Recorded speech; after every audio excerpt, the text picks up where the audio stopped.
This video shows how to report on those services provided under Special Education Services Wizard.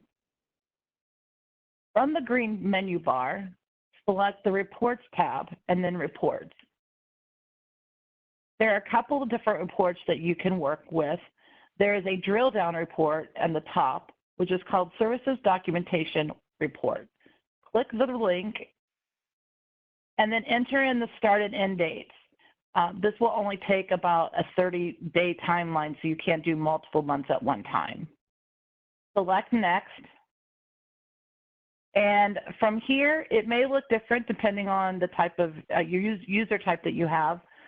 If you are a teacher of record or someone like a team member, then you're going to select, you're going to see your student names listed.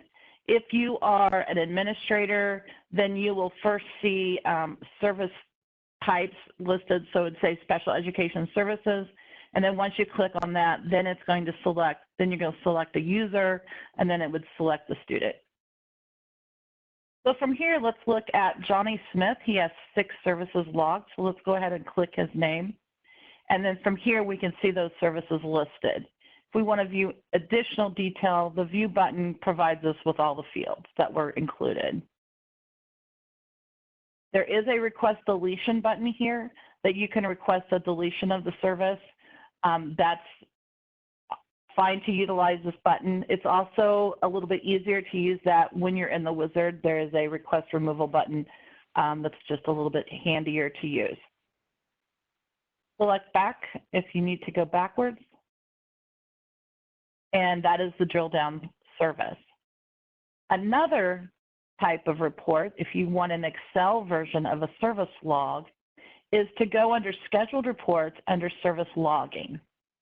Now there's a couple of options here, but the Service Log Excel version is the only version that has Special Education Services listed in it.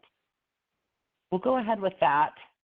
And at the top, we're going to select the service dates that we want to include. So we're going to go from January until today. So let's go on till today. And then importantly, we want to filter this down to just Special Education Services. So we'll select that.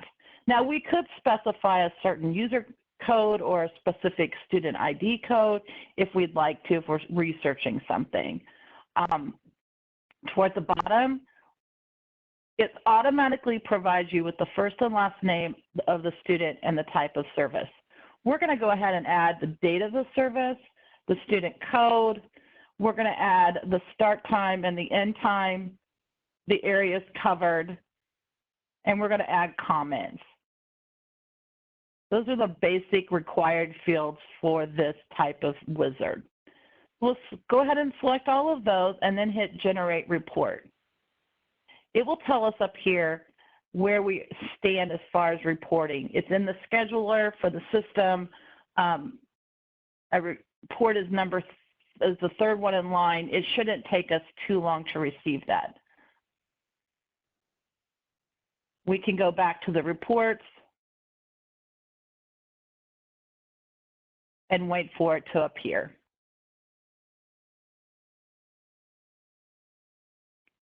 So I went ahead and waited for the report to create, and it will show up on the Reports tab at the bottom under Saved Report. It'll give you a generated date, and then it'll give you the expiration date. So if you want to keep this longer, you'll need to save it somewhere on your system. We're going to go ahead and click the link.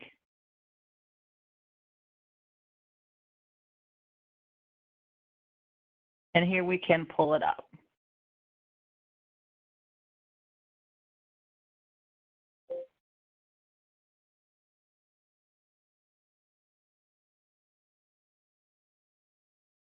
Here's the information that was provided. So their service date, our student's name and code, the type of service, and start and end times, all those fields that we selected.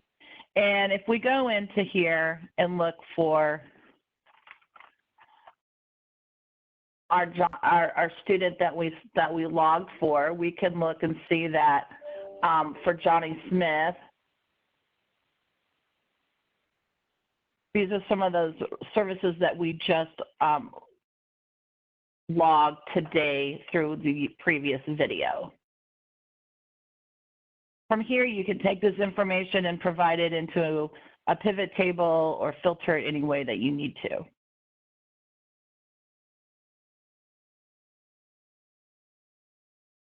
This concludes the video on how to report on services provided under Special Education Services Wizard.